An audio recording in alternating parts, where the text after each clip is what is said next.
Það komið svona í fljótu bragði, hvernig er þetta að skýra munin á fyrstu tveimur leikjunum og svo leiknum hérna í kvöld?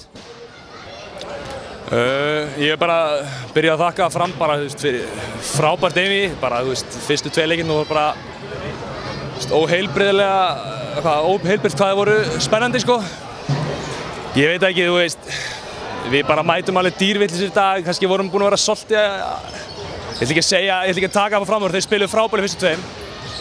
En það vantaði svona smá upp á allstað, nokkur prósent hér og það sem var gatt tínt til og við mættum bara 110 í dag, vörn og sókn, strax bara náðum svolítið mun upp á miðjum fyrri hálfleik og létum það aldrei hendi. Við getum rúllað, erum með meiri breidd, þeir eru að spila á frekar þunnskipum hóp, sko.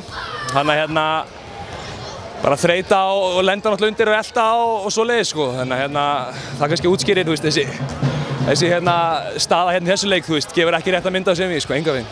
Og það kom aldrei til greina fyrir þig að láta þetta vera seinasta leikinn þú spilar í Valstrau? Nei, aldrei. Afturhalding í undanúrslitum, hvernig leggst það þig? Bara mjög vel, erum bara hörkuflott lið, klókan þjálfara, hörkustöðningsmenn, það verður bara frábært en við, sko. Bara trúi ekki nokkur áhugamaður að láta það fram í sem fara, sko, mæta hingað og svo í Mosó, það verður bara geggjað, sko.